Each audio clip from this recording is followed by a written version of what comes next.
ke lantai 3 lagi gitu. Jadi tergantung sih.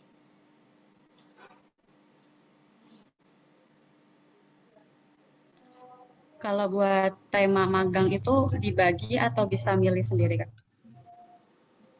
Nah, kalau tema magang itu sebenarnya tergantung dosen pembimbing. Kalau waktu zamanku. Jadi kalau misalnya eh, ada nih beberapa dosen pembimbing yang emang beliau itu udah nyiapin topik-topik kayak misalnya ditambak, nanti kalian tuh dibagi-bagi, oh ini kualitas air, oh ini nih udang, oh ini nih ikan gurame, atau ini nih apa, kayak gitu bagi-bagi. Adapun yang dosen pembimbingnya tuh cuek, kayak misalnya aku dapetnya cuek, jadi yang oh kamu mau apa silahkan, kamu tentuin sendiri apa yang akan kamu bahas dan lain sebagainya. Jadi dosen itu bener-bener cuma mendampingi aja, dan itu tuh sesuai keinginan kita. Tapi sama seperti yang aku bilang tadi di awal, jadi tergantung dosennya kayak gitu. Eh, Kalau dari pengalaman kakak nih, referensi yang tepat untuk kegiatan magang itu di mana aja, Kak? Untuk mahasiswa MSP atau teman-teman Kalau kebanyakan magang referensi di mana? magang sih menurut aku ya, ya kalau menurut aku emang kalian tuh fokus aja di satu, kasarnya tuh di satu mata kuliah yang emang kalian tuh kuasain banget. Jadinya nanti kalau skripsi kalian tuh udah punya data-data di waktu magang. Jadinya tuh enak gitu. Kayak misalnya contohnya kalau di kasus aku kan Mindan jauh juga tuh waktu magang. Cuma yang aku bahas itu adalah garis pantai. Pas di skripsi aku juga masih, walaupun aku pakainya review metodenya. Tapi aku masih membahas seputaran itu, seenggaknya berarti oh aku udah ngerti nih apa yang harus aku lakuin segala macam. Jadinya tuh bahan-bahannya tuh udah ada dan kita tuh nggak buta-buta banget pas deskripsi. Jadi kalau misalnya kalian nanya instansi apa yang cocok atau sesuai, itu balik lagi ke diri kalian. Kalau misalnya oh aku jagonya nih di kualitas air, it's okay kalian ambilnya yang ditambah di daerah mana itu nggak apa-apa. Cuma kalau misalnya ditambah itu, kalau misalnya kalian itu daerahnya Jawa Timur, samain aja di daerah Jawa Timur. Kenapa? Karena biasanya kan ada faktor-faktor lingkungan yang lainnya tuh yang bisa disamain lah di setiap lokasi. Misalnya di Jawa Timur cuacanya di pada bulan ini tuh kayak gimana, yang nanti mempengaruhi atau enggak dan lain sebagainya. Yang nantinya itu mempermudah kalian kalau skripsi. Sebenarnya magang itu sih yang pertama, bahan-bahannya tuh yang nanti kalian bisa pakai lagi di skripsi. Terus kalau yang kedua, biar kalian nanti setelah lulus ada nih link-link kalian. Oh, aku nanti misalnya mau kerja di tempat aku magang yang kemarin nih. Misalnya di LIPI, aku magang di LIPI terus mau kerja di sana. Aku udah ada kenalan loh di sana. Kayak gitu. Tapi kalau buat dosen Kecepatan pembimbing sih ngomongnya. enggak.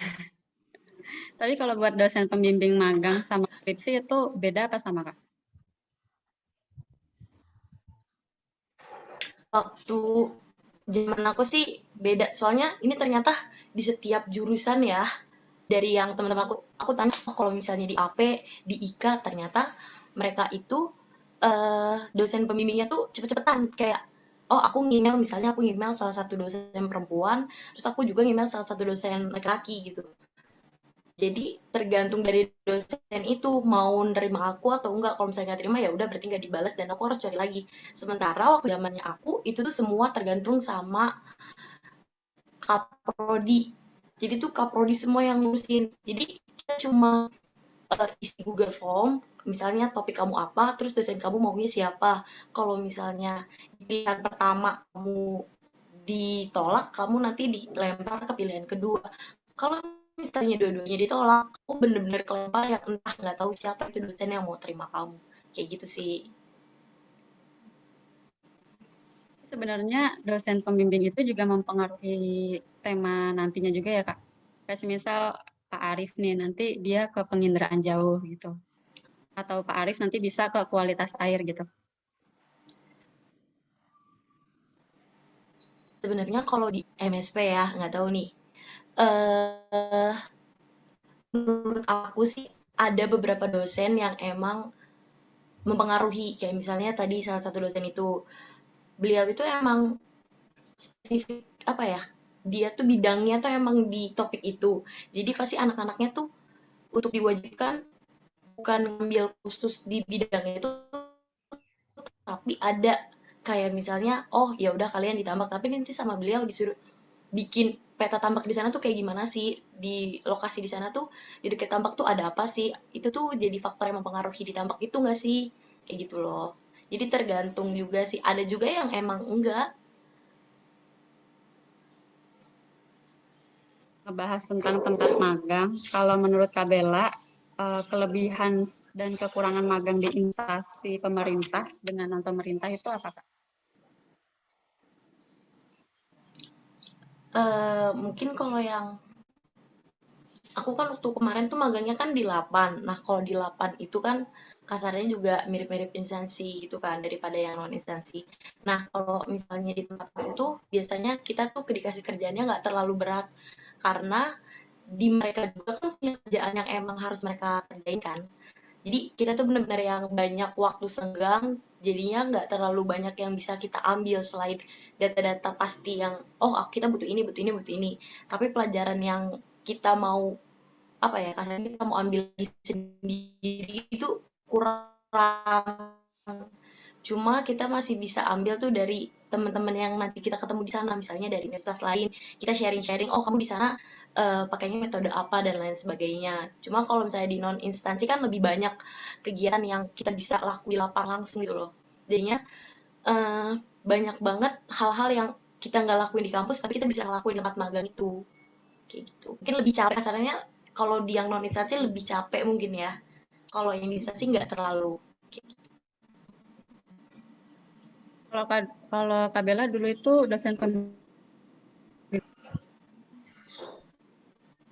Gimana? dosen pembimbing dosen pembimbingnya Kak Bella itu dulu siapa? Kalau waktu magang aku dapet Bu Yuni Kilawati.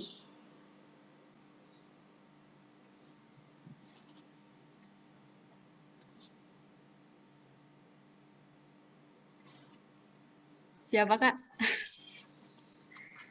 Dosen Bu Yuni pembimbing. Kilawati. Kalau magang aku dapetnya Bu Yuni. Jadi waktu magang tuh aku dapetnya Bu Yuni Kilawati, tapi kalau misalnya skripsi itu dapetnya Bu Umi Zakiah.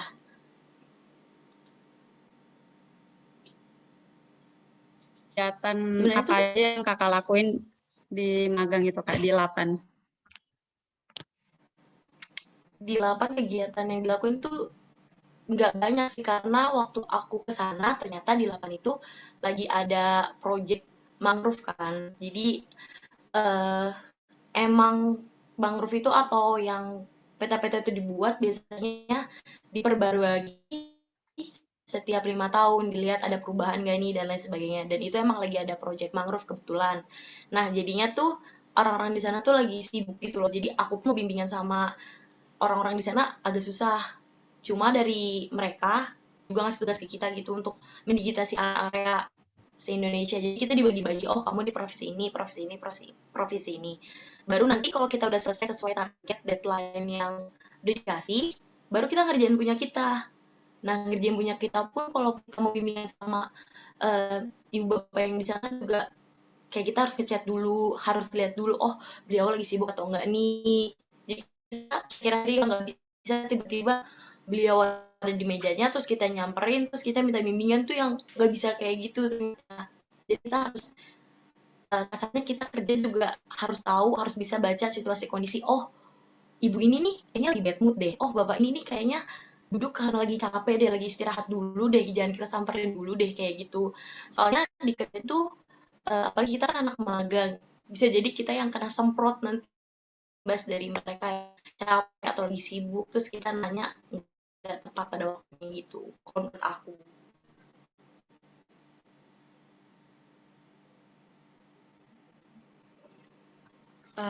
Terus tahapan apa aja yang akan kita lakukan setelah magang? Setelah magang biasa sih, cuma magang kan kita kayak disuruh bikin itu loh, no, kayak notebook harian gitu yang kita 30 hari kerja ya minimal. Terus itu dibikin itu, terus kita tulis kayak apa aja sih nanti tanda tanganin dari instansi tempat kita magang.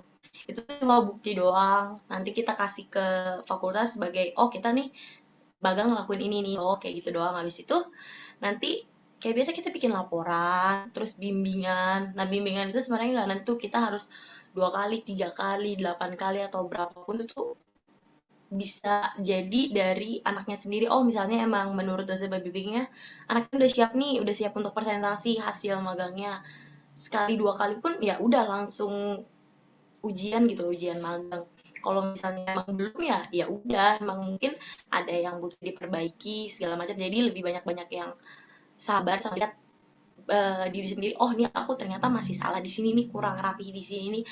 Gimana? Soalnya setiap dosen walaupun kita punya kebijakan dari kampus penulisan kayak gini, ada beberapa dosen yang emang beda gitu loh, dia punya format sendiri. Menurut dosen ini nggak kayak gini, kamu penulisannya harus kayak gini, harus kayak gini, harus kayak gini.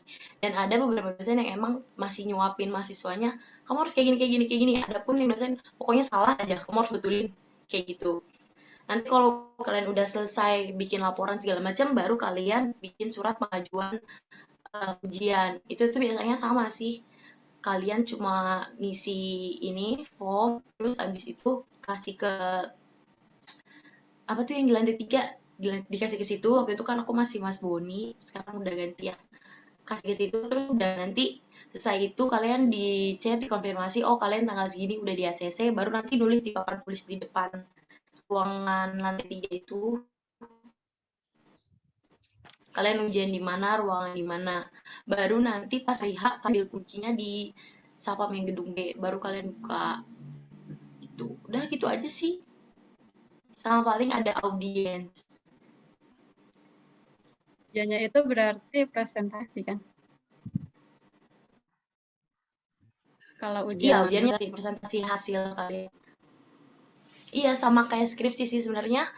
Kayak gitu tuh juga ngelatih kita biar nanti kalau misalnya pas skripsi kita tuh udah nggak terlalu kaget lah sama eh, presentasi sendiri hasil kita, hasil laporan kita. Kita cuma jelasin aja kok, di magang aku ngapain aja, terus topik aku ngapain, terus hasilnya tuh kayak gimana, pembahasannya itu apa, cuma kayak gitu aja. Terus tanya jawab biasa. Dan nanti dari audiensnya ada yang tanya, terus dari dosennya juga tanya, sama nanti dikasih kritik saran. Abis itu baru nanti revisi kan, nanti ada lembar revisinya gitu. Pokoknya lembar revisinya nanti kamu isi, baru kamu ajuin lagi. Setelah itu baru fix. Jadi setelah kamu ujian, bukan berarti itu selesai. Kamu harus isi lembar revisi, baru nanti ditandatangani sama dosen pembimbing kamu, baru kamu kasih lagi ke akademi gitu.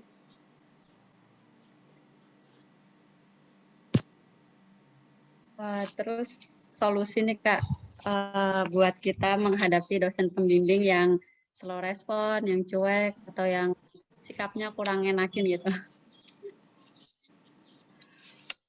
Sebenarnya ya dari pengalaman-pengalaman aku yang mau online atau offline, dosen tuh sebenarnya ya punya kesibukan masing-masing kan. Kalau misalnya offline tuh lebih enak sih, kita tinggal nunggu di ruangannya, itu tuh bener-bener ngerti sabar kita. Kan kita nggak tahu tuh dosen datangnya jam berapa, terus abis itu dia mau ngapain segala macam.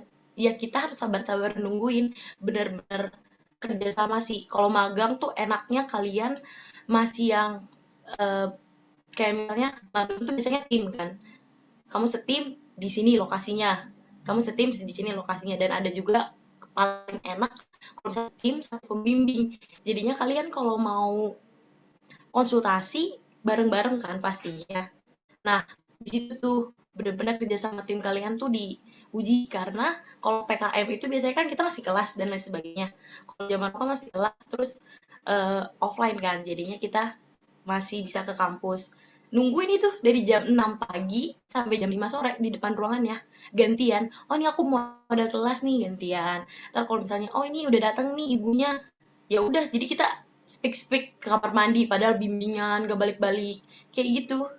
Kalau misalnya untuk offline sih, kalau untuk online menurut aku saran dari aku, karena waktu skripsi dosen aku juga agak susah kan. Mungkin yang punya sama merasakan. Terus karena susah banget, aku waktu itu sama temen aku berdua kayaknya kita ke Malang di stay walaupun online, jadi kita terpaksa banget harus stay karena itu lebih enak waktu itu karena kita bingung banget dosen itu gak bisa dihubungin sama sekali, tapi rumahnya emang di Malang. Salah satu solusi dari kita waktu itu nyamperin ke rumahnya. Waktu itu speak nanyain, ibu sehat kayak gitu, kasih hadiah segala macam. Terus baru kita tanya untuk bimbingan kayak gimana segala macam dan kita benar-benar minta kasarnya ketegasan. Ya Bu, soalnya kita butuh untuk lulus tahun ini segala macam dan lain sebagainya. Kita jelasin alasan kita. Terus ketika emang dari dosennya itu udah mau solusi, waktu itu solusi di aku untuk diserahkan ke asistennya. Ya udah setiap hari teror aja asistennya. Karena kasarnya kita kan udah dikasih lampu hijau nih dari dosen untuk kamu kalau apa-apa nanya-nanya nih ke asisten saya segala macam. Dan untungnya asistennya itu juga enak diajak kerja sama, jadinya di setiap kesibukan dari beliau masukinlah disisipin untuk konsultasi dari aku sama teman aku itu kayak gitu. Jadi masih kekejar lah walaupun emang lama banget sih waktu itu 2 bulan lebih baru baru selesai baru boleh ujian gitu. Tapi 2 bulan itu termasuk yang lama atau emang mayoritas pada 2 bulan gitu, Kak? Enggak sih, itu lama banget. Enggak ada yang bimbingan Paling lah. setiap minggu sampai 2 bulan lebih, enggak ada. Berarti harus pintar-pintar nyuri waktu gitu ya. Benar, pintar-pintar sabar, pintar-pintar ya ya udah gitu. Uh, Kayaknya cuma cukup segini aja buat Kak Bella. Makasih udah sharing bersama kami. Kak Bella bisa ditunggu sebentar ya, karena sesi tanya jawabnya itu ada di akhir. Oke, Kasih Kak Bella. sama. Baik, untuk pembicara yang kedua, ini ada Kak Kores dari Angkatan 2017 yang juga akan menyampaikan ilmunya tentang permagangan.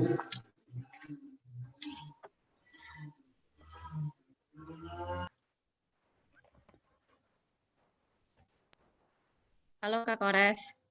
Halo Bunga, halo teman-teman, halo Kak Bella. Halo Gimana Kak. kabarnya? Ya, halo. Alhamdulillah baik. Iya, Sekarang lagi skripsian ya Kak? Iya, lagi skripsian. Gimana Kak, lancar? Alhamdulillah lancar. Lagi nunggu waktu buat seminar hasil. Itu. Jadi masih revisian laporan, bikin artikel gitu-gitu. Kurang lebih kesibukannya itu aja sih sekarang. Langsung aja nih ya Kak. Sama kayak pertanyaan tadi sih sebenarnya. Prosedur atau alur pengajuan magang online itu kayak gimana Kak? Bedanya sama offline yang tadi Kak Bella jelasin. Kalau misal bedanya tuh mungkin lebih kayak cara ngedapetinnya ya. Kayak misal Kak Bella tadi buat ngedapetin surat pengajuan judul tuh datang ke akademik atau ke lantai 3 gitu. Kalau di angkatan aku karena kebagian online itu tuh lewatnya buat pengajuan judul dan sebagainya tuh lebih ke Google Form atau e-sign atau kalau gitu emailnya akademik gitu. Bedanya itu aja sih. Dan untuk apa sih surat-surat yang diurus itu sama surat pengajuan judul, kemudian untuk selanjutnya itu surat tugas dosen, ada lagi surat izin PKM. Jadi surat izin PKM ini tuh yang yang di Kak Bella bilang surat dekan tadi. Nah itu tuh gunanya untuk surat perizinan dari fakultas buat kita magang di instansi tersebut gitu. Kalau untuk cara ngedapetinnya, maksudnya kalau yang untuk surat pengajuan judul itu lewat e-sign. Mungkin teman-teman sudah pada tahu kan ya, e-sign buat ngedapetin tanda tangan dari Kaprodi sama sekretaris jurusan. Itu ada linknya sendiri, ada di web FPIK. Kemudian untuk surat izin PKM, itu tuh ada Google Form sendiri di webnya FPIK. Nah, di situ untuk mendapatkan surat izin PKM itu, jadi teman-teman diharuskan mengupload beberapa berkas seperti surat izin orang tua, surat izin dosen pembimbing, kemudian sama yang terakhir itu ada rapid non reaktif. Gitu itu buat ngedapetin surat izin PKM seperti itu. Nah, kalau misal surat izinnya udah dapat, nanti kalian udah bisa langsung ngajuin ke instansi yang kalian tuju seperti itu. Kalau dulu Kak Kores magangnya di mana kemarin? Di Situbondo, di UPT Perikanan Budidaya Air Tawar Air Payau Situbondo. Tuh. Tapi apa ya? Angkatan Kak Kores nih kebanyakan magangnya itu di mana sih Kak? Kalau kebanyakan nggak ada sih, bisa kebanyakan di suatu tempat gitu nggak ada, jadi benar-benar merata. Dan di angkatan aku tuh kebagian ada tiga jenis laporan magang. Jadi ada yang laporan magang kayak pada umumnya, kemudian ada yang review jurnal, sama ada yang laporan data sekunder seperti itu. Jadi ada yang lapang, ada yang online seperti itu. Dan itu banyak, ada yang di mangrove, ada yang di sungai, pencemaran sungai, ada yang di kualitas air kayak aku gitu. Jadi menyebar gitu kok. Itu tadi yang offline atau online itu ditentukan dari sananya gitu Kak? Dari sananya instansi maksudnya apa gimana? Dari kampusnya. Itu sebenarnya keputusan dari dosen pembimbing juga sih, tergantung dosen kalian jurunya apa. Soalnya magang lapang, maksudnya lapang waktu pandemik itu selalu dalam persetujuan orang tua dan dosen pembimbing seperti itu. Jadi semisal dosen pembimbing kalian mengizinkan untuk lapang atau menyuruh untuk lapang, itu ya udah lapang aja. Kalau semisal dosen pembimbing kalian nggak memberanikan diri buat mengizinkan kalian terjun langsung ke lapang, soalnya kan waktu pandemik kan, itu ya udah berarti kalian data sekunder, kalau nggak gitu review jurnal seperti itu. Kalau kebetulan dosen aku kemarin sangat-sangat menyarankan buat ke lapang gitu, soalnya menurut beliau ilmu yang didapatkan tuh lebih banyak gitu. Kalau kemarin siapa Kak dosennya? Kalau aku dapat Prof Diana. Ke lapang. Kalau yang nggak ngebolehin ke lapang itu siapa Kalau aja? nggak ngebolehin ke lapang kemarin ada Prof Yeni. Prof Yeni itu beliau review jurnal sama bikin video.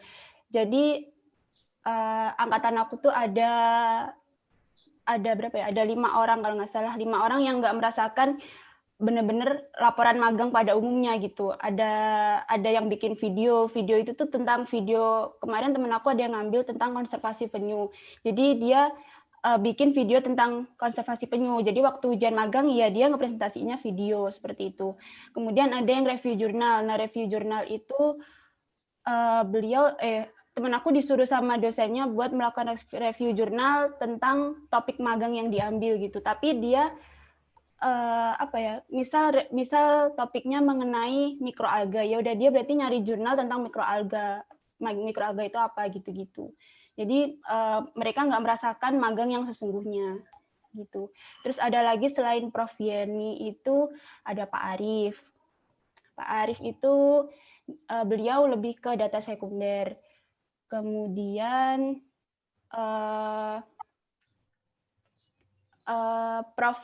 Prof N, cuman Prof N nggak semua sih. Prof N ada yang magang lapang juga. Itu. Tahu aku itu aja.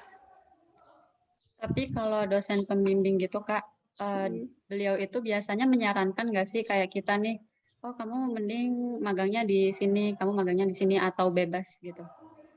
Tergantung dosennya ya, soalnya tergantung, ada yang benar-benar dilepas sesuai minat bakat kalian, ada juga yang diarahkan, ada juga yang ngikut proyeknya dari dosen tersebut gitu. Soalnya ada beberapa dosen seperti Bu Yuni Kilawati sama Pak Asis itu tuh beliau mengarahkan anak-anaknya magang buat mengikuti proyeknya gitu.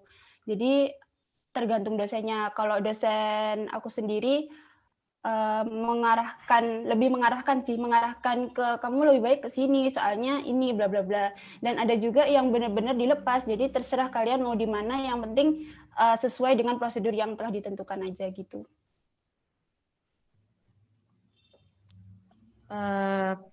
Tadi Kak Kores magangnya di mana Kak? Di UPT Perikanan Budidaya Air Tawar Air Payau di Situbondo. Nah itu ngapain aja tuh Kak di sana? Sebenarnya itu kan instansinya lumayan juga sih, agak kecil gitu kan. Agak kecil, dia berada di bawah Dinas perikanan Situbondo. Nah, di sana agak kurang produktif, tapi masih ada biotanya gitu. Nah, kemarin pas aku ke sana, kebetulan emang udangnya udah panen semua, jadi bagian divisi udang tuh nganggur. Terus ada lagi yang kemarin yang aktif itu mengenai kerapu. Jadi kalau aku kemarin di sana, selain yang jelas kan aku melakukan magang buat pengambilan data magang aku yang pertama. Terus yang kedua, kalau emang ada pekerjaan yang sekiranya membutuhkan bantuan kita, kayak misal ngasih pakan ikan, ngasih pakan chlorella dan sebagainya, itu tuh kita juga ya mau gitu. Bahkan kita juga pernah disuruh ngebersihin lab dan sebagainya, kita ngukurin kepadatan pakan alam yang ada di sana gitu. Dan alhamdulillahnya kemarin pas aku ke sana, pas aku magang di sana tuh ada kegiatan pemanenan ikan kerapu gitu. Jadi ya udah kemarin bantuin itu. Tapi kebanyakan nganggurnya sih, soalnya emang kurang produktif dari UPT-nya tersebut gitu. Itu kemarin Kak Kores kelompok atau individu? Aku individu sih, tapi nggak gini. Maksudnya dari dosen pembimbing aku individu, tapi ada beberapa teman aku yang magang di situ juga gitu, dari berbeda-beda dosen. Seperti itu. Terus tahapan apa aja nih Kak yang kita lakukan setelah magang?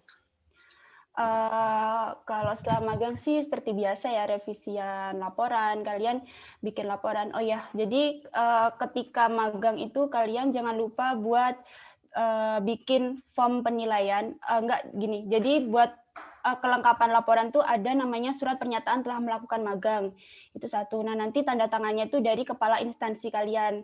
Jadi nanti kalian minta surat itu ke instansi kalian. Kalau semisal kalian magang di instansi atau di pemerintah. Kemudian ada lagi tuh form penilaian magang. Jadi form penilaian itu nanti gunanya untuk daftar ujian magang. Jadi memerlukan berkas tersebut sama sertifikat kalau bisa. Kalau misal dari instansi kalian atau pihak yang tempat kalian magang itu mampu mengeluarkan sertifikat, kalian minta aja gitu buat koleksi. Soalnya kan itu buat nilai plus gitu buat daftar kerja nanti.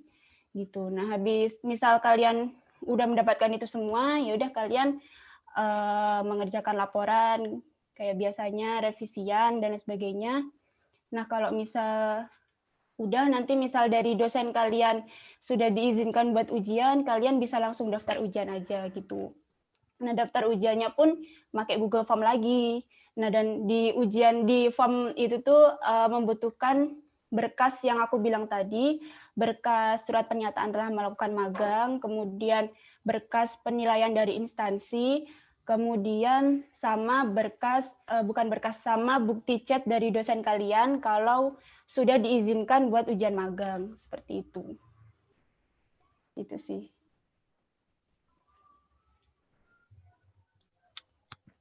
Ini sebenarnya pertanyaan pribadi dari aku sih Kak. Ya. Sebenarnya itu penting nggak sih kayak kita dari semester muda nih buat mikirin besok kita magang mau ngambil tema apa ya, skripsi mau ngebahas apa ya gitu, penting nggak sih Kak? Menurut aku penting banget sih, soalnya biar nggak kerja 2 kali gitu. Misal dari magang udah bisa lanjut skripsi itu udah enak banget gitu. Soalnya data buat skripsi itu udah bisa kalian dapetin di magang. Dan kalau misal kalian udah nyiapin dari jauh-jauh hari tuh, kalian ketika hari H nggak gupu, ketika waktunya tiba tuh nggak bakal gupu gitu.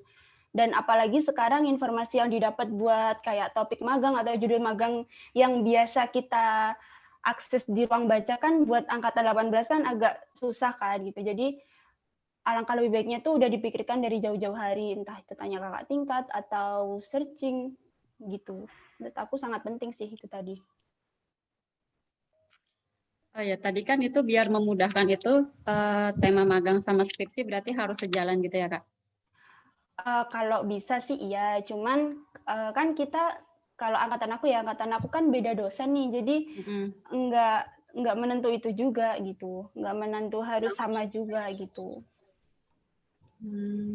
Berarti ada dosen yang harus ganti gitu dari tema magangnya? Iya, soalnya kan dosen kalau skripsi kan biasanya lebih kayak ke proyek dosen kan. Nah ya udah berarti sebenarnya nggak selalu melulu tentang proyek sih. Kadang ada yang dibebaskan juga. Kalian mau milih apa? Tapi ada beberapa oknum dosen tuh yang nggak serk sama tema yang kalian pilih tuh bisa juga gitu. Yang ditakutkan ketika nanti kalian magang, terus temanya nggak sesuai sama dosen skripsi kalian, ya udah itu yang ditakutkan. Tapi alhamdulillah, setahu aku ya teman-teman angkatan aku ada yang melanjutkan dari data magangnya itu ada gitu. Terakhir nih Kak, solusi buat kami untuk menghadapi dosen pembimbing yang slow respon atau yang cuek gitu gimana Kak? Kalau solusi menghadapi dosen yang slow res itu, alhamdulillah aku nggak mengalami ya, soalnya dosen aku Prof. Din tuh menurut aku fast respon banget gitu. Dan aku kemarin sempat tanya ke beberapa teman aku yang mendapatkan dosen-dosen yang slow res kayak misal maaf ya nyebut merek kayak misal Pak Mul, terus kayak misal Bu Umi, kemudian ada Prof. N, Pak Musa, Pak Mahmudi, itu mereka menyikapinya berbeda-beda gitu. Ada yang misal kayak Pak Mul sama Bu Umi, mereka kalau yang ambis-ambis gitu ya, kemarin kayak ada temen aku yang benar-benar pengen banget ngebut magang itu langsung disamper aja ke rumahnya Bu Umi sama Pak Mul gitu, dan mereka berdua beliau itu tuh nggak apa-apa gitu, malah endingnya sehabis disamper itu mereka malah minta bimbingannya tuh offline terus, jadi mereka ke rumahnya Bu Umi sama Pak Mul. Terus kalau yang Pak Musa, Pak Mahmudi itu mereka berdua tuh cenderung kayak ngerit doang gitu, sebenarnya pasti udah dibaca tapi ya nggak tahu, pasti lupa itunya. Nah itu ngakalinya di chat berkala, misal 2 hari sekali atau 3 hari sekali, yang penting nggak nyepam dalam 1 hari itu gitu. Kemudian kalau yang Prof. N itu sama sih, Prof. N ngechat berkala aja gitu. Itu solusi dari aku mungkin. Tapi kalau kita langsung nelpon dosen, iya sih Kak? Kalau nelpon aku tidak menyarankan ya, soalnya kalau nelpon kan kita nggak tahu kesibukan apa yang dosen itu lakukan di rumah, dan pasti nomor kita nggak di-save, jadi kayak kemungkinannya buat diangkat tuh juga kecil juga gitu. Bahkan Pak Mahmudi itu sempat bilang kalau semisal ada nomor nggak dikenal telepon sama beliau nggak bakal diangkat gitu. Agak serem juga ya. Oke, mungkin talkshow-nya udah cukup sampai di sini dulu. Acara selanjutnya yaitu, oh ya, makasih buat Kak Kores Ya, atas sama-sama sharingnya. Bunga. Acara selanjutnya yaitu ada tanya jawab. Untuk peserta yang mau bertanya, silahkan gunakan fitur raise hand, atau yang nggak bisa on mic bisa langsung chat di kolom chat. Bisa nulis di kolom chat.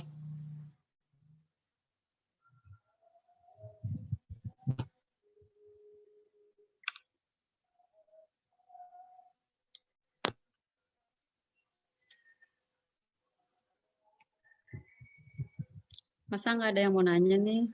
Mumpung ada narasumbernya.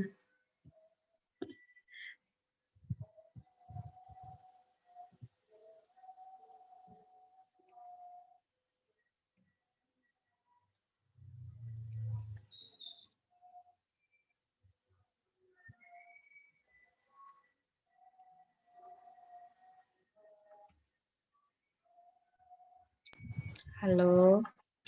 Itu mungkin ada yang angkat tangan tuh. Itu ada yang angkat tangan Oh tuh iya. Bunga. Siapa namanya, Megan sama Ribuana. Oke, silakan dari Ribuana dulu ya. Nggak lihat. Maaf. Kak, ini di chat atau langsung ngomong aja, Kak? Langsung ngomong aja nggak apa-apa. Aku mau nanya, misalnya itu kan magangnya ada yang di instansi pemerintah sama nggak di pemerintahan. Semisal pengen magangnya di instansi pemerintah, itu bisa nggak sih, Kak? Kayak kita milihnya mau di instansi pemerintahan aja, itu bisa atau enggak? Ini kira-kira siapa yang mau jawab, Kak Kores atau Kak Bella?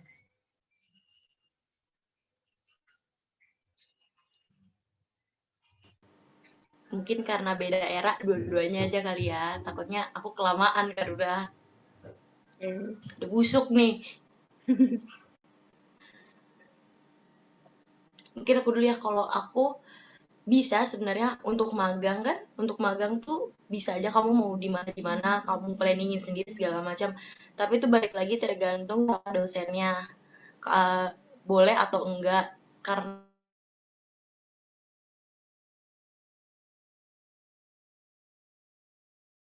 oh aku maunya di instansi ini, ya udah kamu coba cari teman kamu yang emang mau di switch dosennya gitu, misal dari dosen A ke dosen B. Jadinya nanti ketika di dosen B itu kamu pastiin dulu emang boleh nggak topik kamu tuh itu, jadinya kamu nanti bisa di instansi tersebut. Kalau waktu zaman aku sih gitu, mungkin beda kalau di zamannya tetangga nih.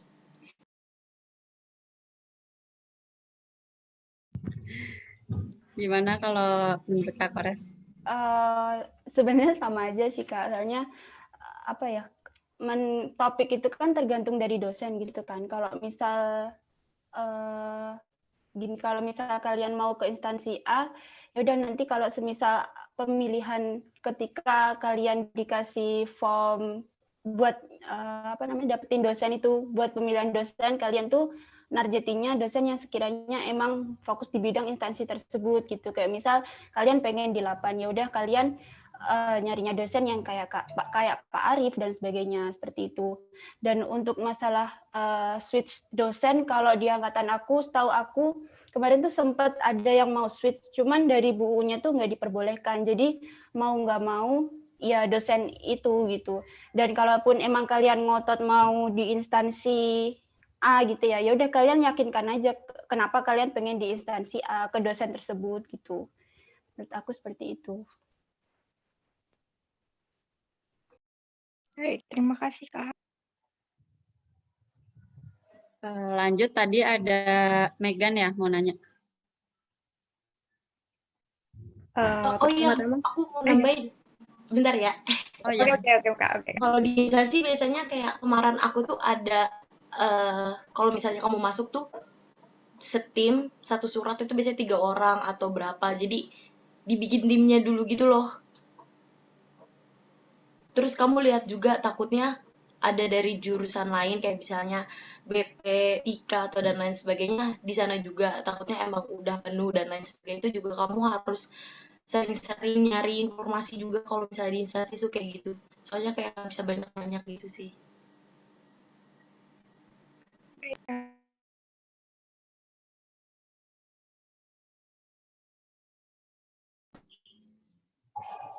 Oke, silakan buat Megan bisa langsung tanya aja.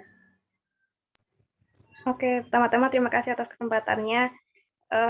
Tadi kan Kak Kores kan tadi bilang kalau di Situbondo ya, itu kalau nggak salah di BPAP bukan Kak? Oh bukan. Bukan. Kalau di tempat seperti Kak Kores itu apa kita harus survei dulu ke tempatnya, jadi kita harus menyesuaikan apa yang dibutuhkan di sana gitu atau tidak Kak? Terima kasih. Iya, jadi kalau misal buat tempat magang tuh kalau bisa tuh survei. Nah, kebetulan kemarin yang di Situbondo tuh aku ada punya teman gitu di Situbondo, Mbak Dini. Nah, dia yang survei, jadi dia yang ngasih tahu segala persyaratannya buat dikasih tahu ke yang mau di situ. Jadi dia menawarkan ke teman-temannya, ada yang mau ke sini nggak gitu. Di sini ada biota ABCD, di sini persyaratannya ABCD, seperti itu. Dan alhamdulillah kemarin di UPT-nya aku itu enggak seketat instansi lain gitu. Kalau misal zaman pandemi dulu kan biasanya emang rapid swab gitu kan. Nah, kalau di instansi aku tuh nggak ada gitu. Soalnya emang UPT-nya tuh agak kecil. Seperti itu. Oke Kak, terima kasih. Sama-sama.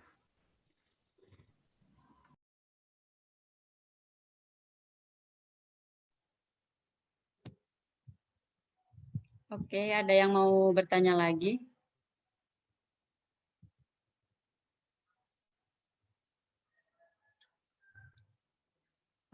Dari Teresia dulu ya. Silakan langsung nanya aja. Terima kasih sebelumnya atas kesempatannya. Selamat sore Kak Bella dan selamat sore juga buat Kak Kores. Saya izin bertanya, selain ujian magang dan ujian skripsi, kan ada juga ujian TOEFL ya Kak? Lalu bagaimana cara kita ngebagi waktu biar kita tuh bisa ngerjain tiga-tiganya dan mendapatkan hasil tuh yang bagus juga. Lalu untuk mempersiapkan ujian TOEFL itu lebih baik kursus di mana ya, Kak? Terima kasih.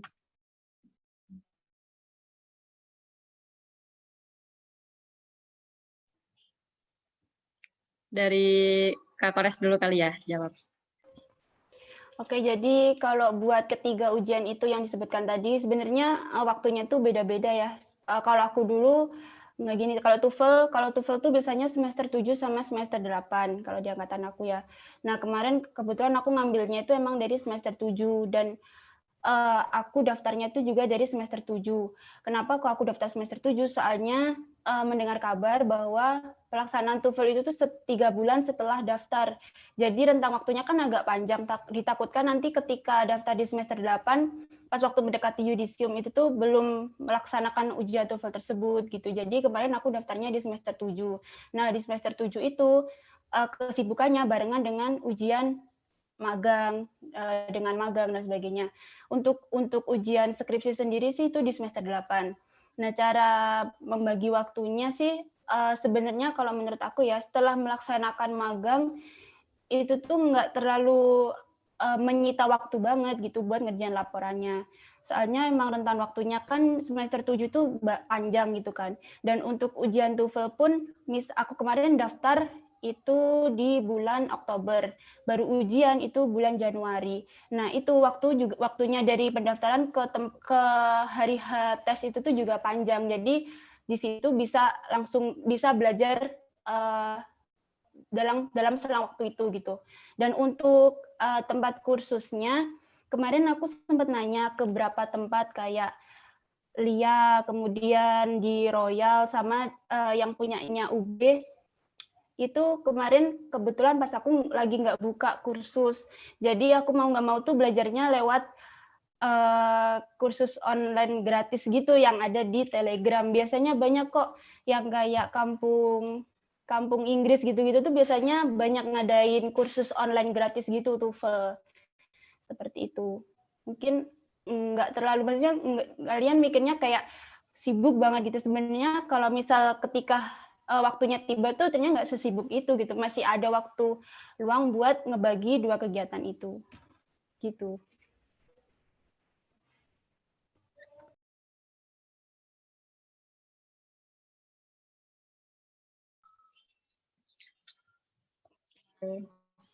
Kalau dari Kak Bella, gimana nih Kak? Tadi sempat live ya Kak Bella.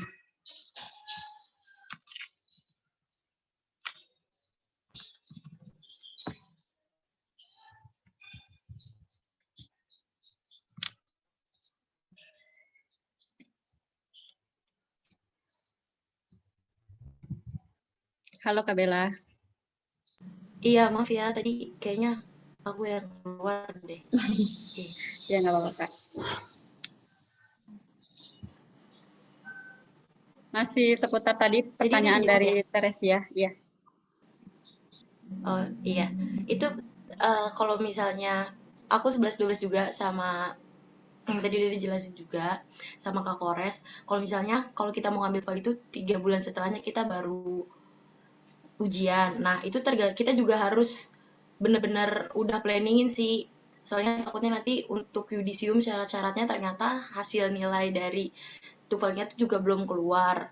Nah kita juga harus ngitung nih, oh kira-kira nanti kita penelitian sekian, terus nanti ujian pengennya di bulan sekian, terus nanti kira-kira keluarnya bulan sekian, kayak gitu benar-benar harus dihitung.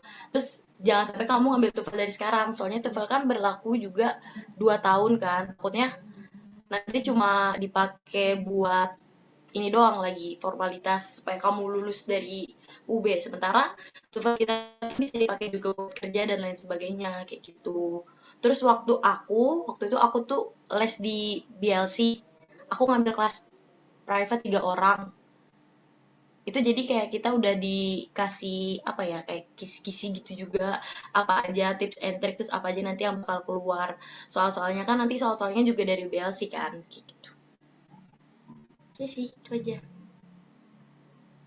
Tadi gitu kan pertanyaannya. Terima kasih, Kak. Oke.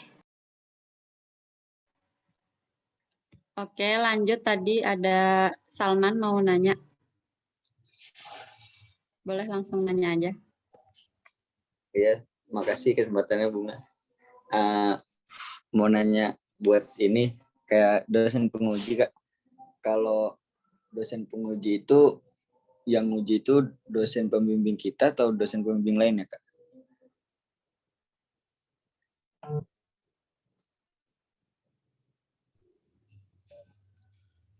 Karena ini mungkin sama ya jawabannya.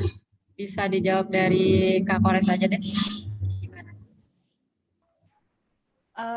Kalau buat magang tuh hanya dosen pembimbing. Jadi dosen penguji itu hanya di ujian akhir atau kompre gitu. Dan dosen penguji itu dari dosen lain tentunya. Ada 2 orang, tahu aku. Ada 2 orang. Jadi nanti ketika kalian kompre ujian akhir itu ada 2 orang dosen penguji, yaitu nanti dosennya ditentuin dari Bu Uun, kalau nggak dari akademik, terus sama dosen pembimbing kalian gitu. Tapi kalau untuk magang masih dosen pembimbing aja gitu.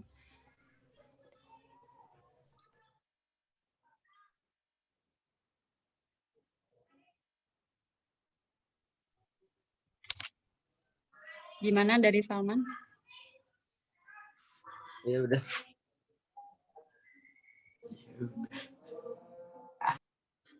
Udah cukup jelas berarti ya? Iya udah cukup. Oke. Ada lagi yang mau nanya?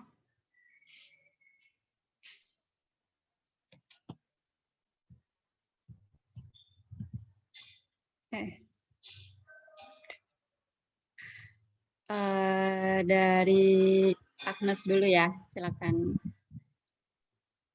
Terima kasih Bunga. Selamat sore buat Kak Bella sama Kak Kores. Mau tanya ke Kak Bella sama Kak Kores, waktu pas kakak-kakak ini menyusun proposal magang, itu kira-kira berapa lama waktunya? Soalnya kan kalau misalkan angkatan 18 nih, ini belum dapat dosbing ya. Nah, boleh nggak minta solusinya agar kita tuh bisa cepat nyelesain proposal magang gitu? Gitu. Terima kasih. Dari Kak Bella dulu kali ya.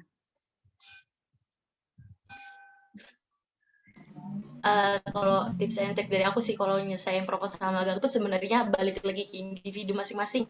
Soalnya waktu aku sendiri ngerjain proposal magang tuh cuma seminggu tuh udah masuk revisi. Jadi kayak cepet gitu loh.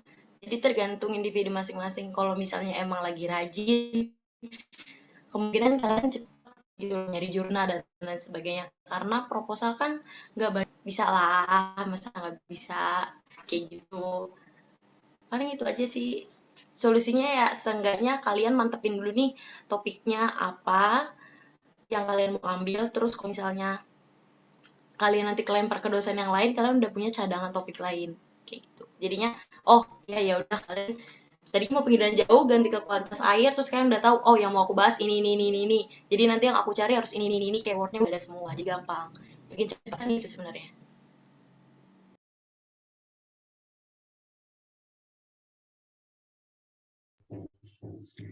Kalau ada Kores, solusinya gimana?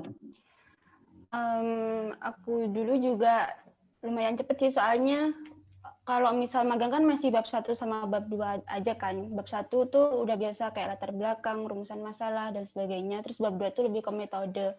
Nah, kalian kalau sekarang kan kalian masih belum mendapatkan dosen. Menurut aku kalian gencar-gencarin aja tanya-tanya ke kakak tingkat tentang topik atau judul yang kalian minatin gitu. Dan kalian bikinnya jangan cuma 1, tapi beberapa gitu buat planning kalau semisal dosen kalian yang kalian dapetin itu tuh nggak setuju sama topik kalian gitu.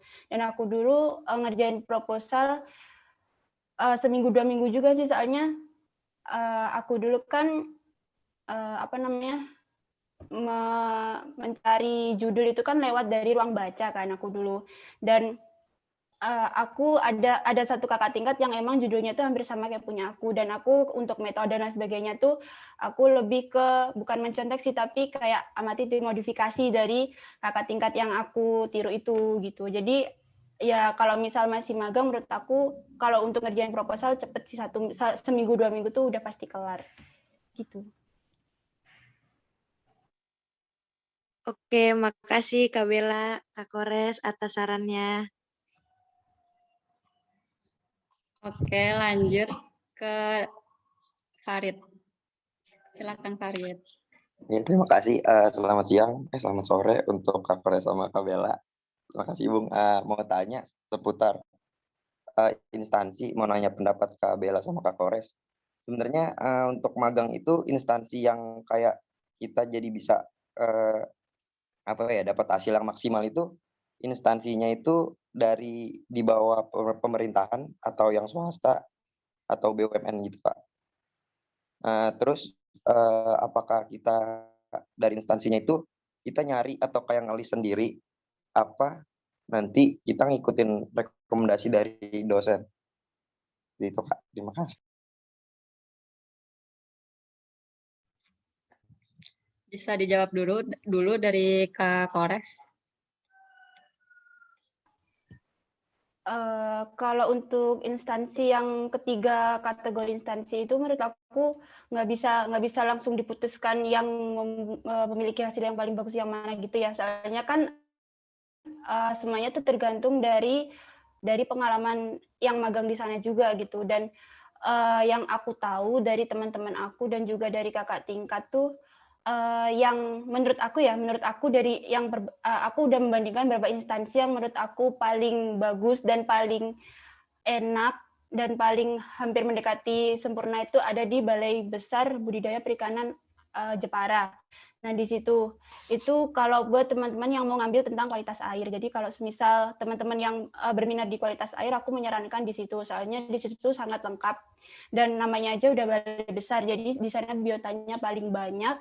Dan juga di sana tuh juga ada pembimbingan online gitu, bukan online, pembimbingan dari sananya juga gitu. Dan di sana tuh benar-benar dibimbing buat gimana caranya laporan kalian tuh selesai sebelum magang itu selesai gitu. Jadi ketika nanti kalian sudah selesai magang, itu tuh kalian udah punya draft laporan gitu. Jadi tinggal ngerevisiin ke dosen. Kalau untuk instansi yang lain, aku masih belum tahu, soalnya emang dari teman-teman aku tuh nggak ada yang di kedua tersebut gitu. Dan tadi pertanyaan kedua apa, Farid? Untuk instansinya itu kita nyari sendiri apa biasanya dicariin sama dosen. Jadi kayak mendingan jadi kayak kita persiapin dulu sebelum kita magang itu kayak kita list, terus baru kita datangin instansinya. Apa nanti sama dosennya itu kayak direkomendasiin di sini aja atau di mana atau kita nyari sendiri, Kak? Kalau menurut aku ya, sebenarnya magang tuh kayak kerja 2 kali gitu. Jadi sebelum dapat dosen kita udah survei, dan setelah dapat dosen, kalau misal kita nggak kedapatan bejo, kita tuh diarahkan sama dosen di instansi yang berbeda, mau nggak mau kita survei lagi gitu. Jadi menurut aku yang paling benar dari sekarang tuh kita udah ngelis, terus kita survei. Cuman surveinya tuh misal kalian ngajak beberapa teman kalian, misal ada teman kalian di daerah A, di daerah A itu ada instansi apa, nah ya udah kalian minta tolong teman kalian yang di daerah tersebut buat survei. Nanti kalian list kekurangan kelebihan dari tambah itu, biotanya apa aja, fasilitasnya apa aja, persyaratannya apa aja gitu-gitu. Nah, nanti ketika udah dapet dosen, kalian tuh udah mateng buat ngasih tahu instansi mana yang kalian pilih. Dan dosen itu kalau misal kalian udah ngasih tahu progresan kalian sematang itu gitu buat magang, pasti dosen kalian tuh mengiyakan gitu. Ya udah, apalagi soalnya masih magang gitu, mau nggak mau ya itu tergantung pilihan kalian. Cuman ada beberapa dosen yang emang maksa kalian buat ikut proyek, nggak maksa juga sih, tapi ngasih pilihan gitu. Jadi mending di list dari sekarang aja. Oke, Kak. Terima kasih, Kak. Sama. Kalau dari Kak Bella gimana, Kak? Kalau dari aku, menurut aku paling enak itu di modelan perusahaan swasta. Karena temen aku di modelan perusahaan swasta tuh dapat duit, digaji, lumayan loh, 2 jutaan atau sekitar sampai 3 juta. Kayak gitu sih. Sisanya mah semuanya menurut aku sama aja belajar-belajarnya. Untuk balik lagi ke kita bener-bener mau belajar banget atau ya udahlah formalitas aja kayak gitu. Cuma menurut aku paling enak kayak di perusahaan-perusahaan swasta gitu sih, soalnya dapat gaji. Sisanya sama Kores.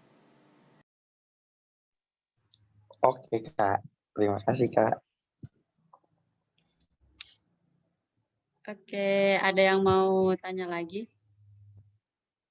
Ini habis ini angkatan 2018 langsung overthinking semua nih.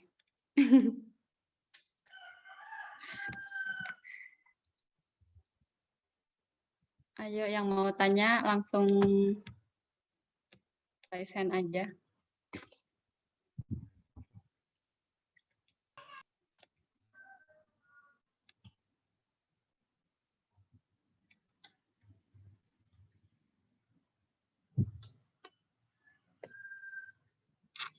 Sambil nunggu yang mau nanya nih Kak, aku mau nanya, kalau di Malang itu ada apa aja sih Kak tempat buat magang? Yang berbau-bau perikanan gitu. Aku nanya ke Kak Kores deh. Kalau di Malang kayak tambak di swasta milik perseorangan gitu banyak sih. Tapi berada di Kabupaten Malang biasanya, jadi yang dekat pantai sana. Terus kalau untuk UPT itu di Kepanjen. Di Kepanjen itu ada bisa. Terus untuk pengen misal mangrove juga di CMC itu juga bisa, di Celungup. Nah di situ teman aku dulu pernah magang di situ dan ya di sana orangnya baik-baik juga sih dan dapat ilmu juga gitu mengenai konservasi. Selain itu apalagi ya, DLH mungkin, DLH itu juga kalian bisa magang di DLH Malang, itu juga bisa. Teman aku malah jarang ya yang kalau yang di Malang tuh, yang kemarin yang di Malang itu ada yang di UPT Kepanjen itu aja setahu aku yang di Malang gitu. Oke, makasih. Ini ada dari Jessica Yolanda. Bisa langsung tanya aja. Halo Kak, mau tanya Kak, itu contoh perusahaan swastanya itu apa aja ya Kak? Di mana aja ya Kak? Makasih. Ini tadi dari Kabela ya, langsung bisa dijawab aja Kabela. Jadi kalau misalnya perusahaan swasta itu, aku lupa ya teman aku di mana, pokoknya kayaknya waktu itu ada yang di Pertamina di Kalimantan. Rata-rata sih kalau misalnya yang digaji itu di luar Pulau Jawa sih, kayak Kalimantan atau Sulawesi gitu. Soalnya mungkin jauh, jadi dari pihak mereka juga menggaji gitu karena kasihan kali ya. Terus kita juga nanti di sana dapat mes dan lain sebagainya kayak gitu. Soalnya jarang juga sih kalau misalnya yang di Pulau Jawa terus kalian sampai digaji gitu tuh jarang. Dan biasanya kalau di Kalimantan gitu, kalian tuh nggak per tim, jadi individu. Bener-bener yang ya udah kalian sendiri banget. Dan kerjanya itu bener-bener kayak orang kerja banget gitu. Dan kontraknya biasanya sampai 2 bulan sih. Mungkin Oke, nanti Kak, bisa nanya di kasih. belakang, ntar aku kasih kontak temen aku yang kerja di sana. Kerja Oke magang. Kak, kasih.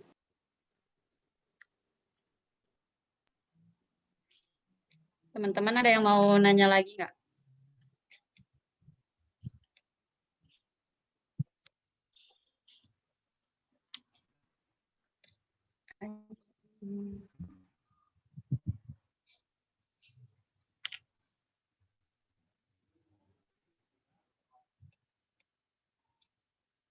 Dari Anissa Fitria, boleh langsung nanya aja. Terima kasih Kak Bunga atas kesempatannya. Selamat sore Kak Bella, Kak Rizky. Aku mau tanya nih sama Kak Bella. Kak Bella kan udah dari skripsi tuh udah ke penginderaan jauh ya. Terus S2 juga sama penginderaan jauh. Cara memfokuskan pada bidang tertentu itu gimana ya Kak, tips dari Kak Bella? Makasih. Kalau tips dari aku sendiri, apa ya, sebenarnya nggak ada tips yang spesifik banget, cuma dari semua mata kuliah yang udah aku pelajari, menurut aku paling interest banget nih sama penginderaan jauh. Kayak misalnya menurut aku sendiri ya, kayak aku masuk ke perikanan aja tuh udah salah banget gitu. Aku udah, aduh kimia jeblok biologi, aduh apa lagi kan. Udahlah, ya udah, makanya aku mencari mata kuliah yang seenggaknya membuat aku semangat untuk belajar terus gitu. Makanya dari aku magang, skripsi, sampai sekarang lanjutin studi lagi, aku tetap ngambil penginderaan jauh. Sampai mungkin nanti kerja pun aku juga kemungkinan kalau misalnya selinear lagi aku ngambil di topik yang sama gitu, tetap arah-arahnya tuh tetap penginderaan jauh gitu. Udah mulai cari-cari link. Jadi kayak dari awal itu aku udah, oh misalnya aku nggak suka mata kuliah ini nih, seenggaknya nggak jelek-jelek banget tapi juga yang ya udah gitu, tetap berjalan. Tapi misal punya mata kuliah yang aku anggap kayak misalnya pengen jauh, aku suka nih, aku bener-bener ngedalamin materi itu, terus aku bener-bener pelajarin yang nantinya aku bisa pakai kayak buat skripsi dan lain sebagainya. Jadi dulu waktu kelas juga pas kelas apa ya, waktu itu ada kelas apa, pokoknya pemilihan jauh, pemetaan dan sejenisnya, aku tuh udah mulai nanya-nanya yang berbau-bau nanti aku pakai buat skripsi kayak gitu. Jadi udah mulai aku susun gitu loh, oh misalnya topiknya ada ini, terus aku cari-cari nih laporan-laporannya ke ruang baca, oh kira-kira ini nih lebih mudah nih karena MSP kan jarang banget di pengen dan jauhnya, jadi nggak terlalu mendalam kan. Jadi waktu itu aku ambilnya yang dasar-dasar aja, kayak misalnya garis pantai, seputaran mangrove aja. Jadi yang aku ambil tuh nggak sampai ke arus, terus ke apa gitu, cuaca dan lain sebagainya. Jadi benar-benar yang dasar banget tuh. Jadi sekarang kamu benar-benar yakinin, oh aku sukanya kualitas air, ya udah kamu benar-benar buletin aja tuh di kualitas air, apa sih yang kamu mau bahas nanti, apa sih yang pengen kamu cari tahu nanti, kayak gitu. Atau kalau ikan, kamu pengen budidaya, kamu budidayanya tuh yang mana, yang emang buat pembenihan atau emang yang lain dan lain sebagainya. Itu benar-benar dari sekarang sih cari tahu apa yang kamu suka biar nantinya bisa dipakai buat nanti kamu skripsi dan seterusnya gitu. Kalau tips dari aku aja.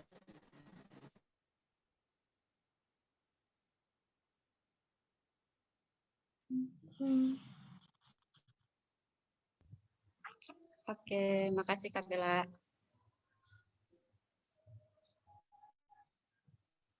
Ada yang mau bertanya lagi? Ini mungkin pertanyaan terakhir ya. Ini dari Megan mau nanya lagi nih. Iya, Bu. Boleh nggak? Oke, boleh langsung nanya aja. Maaf ya, Kak. Jadi kan untuk yang penginderaan jauh sendiri kan bisa kayak berupa apa namanya tadi, mangrove, garis pantai. Nah, kalau tema besar kualitas air sendiri itu selain untuk pembenihan, pembesaran, terus menghitung kayak plankton dan sebagainya, itu yang paling mudah untuk kualitas air sendiri itu apa ya? Terima kasih.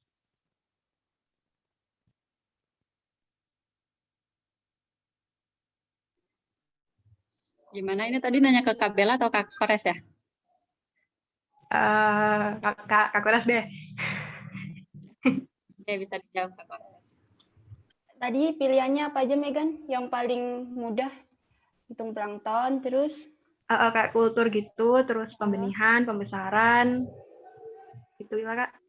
kalau misal mau cari yang paling mudah, yang nggak berbau menghitung plankton, kayak misal kualitas air, monitoring kualitas air di pembesaran ikan nila atau di pembenihan ikan nila, itu sebenarnya sama aja sih, dari pembenihan, pembesaran itu tuh sama aja. Endingnya ntar juga ngukur suhu, pH, DO dan sebagainya. Kalau misal kalian kultur pakan alami gitu tuh, kalian pasti nanti akan ngitung kepadatannya juga gitu buat mengetahui korelasi antara kualitas air sama kepadatan si pakan alami itu. Misal kayak apa ya, misal ntar kepadatannya meningkat dari sekian, berarti kualitas airnya gimana gitu-gitu. Jadi kalau misal emang mau cari cara mudahnya, kualitas air lebih di ikan sih gitu. Kalau semisal ada lagi tuh kualitas air di rumput laut. Nah itu rumput laut tuh biasanya buat korelasiinnya, rumput lautnya tuh dihitung panjang sama beratnya gitu-gitu. Gitu. Oke, terima kasih Kak. Sama-sama. Aku kasih satu kali kesempatan nanya lagi deh. Siapa tahu ada yang masih punya unek-unek gitu. Bisa langsung tanya aja.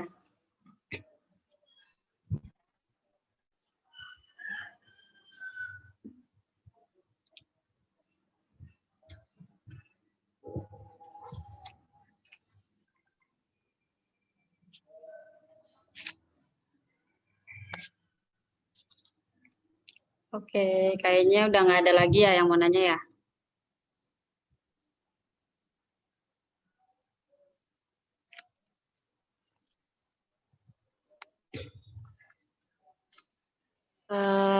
Baik, karena udah nggak ada lagi yang nanya. Semoga teman-teman di sini bisa benar-benar paham ya apa yang tadi udah disampaikan sama Kak Bella, sama Kak Kores. Makasih juga buat teman-teman yang udah meluangkan waktunya untuk bisa ikut di obrolan santai sore hari ini. Makasih juga buat Kak Kores sama Kak Bella yang udah mau sharing dengan kami. Mohon maaf bila saya ada salah kata, karena tadi diawali dengan berdoa, maka kita tutup acara ini dengan berdoa menurut agama dan kepercayaan masing-masing. Berdoa dimulai.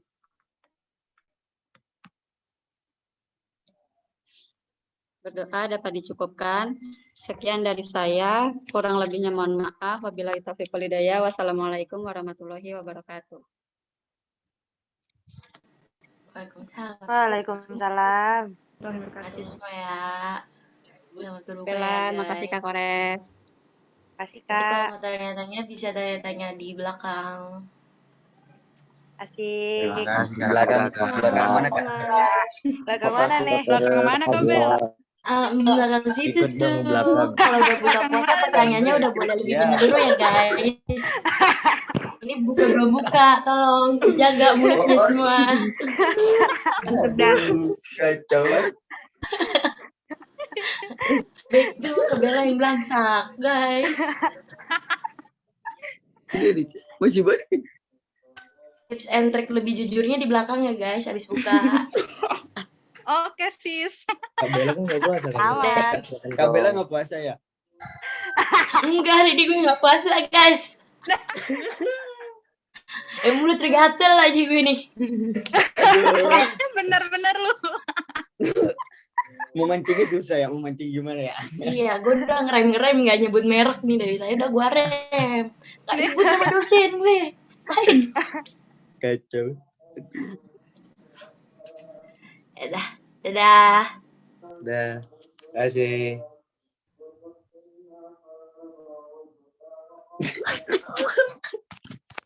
Aduh, ya nonton.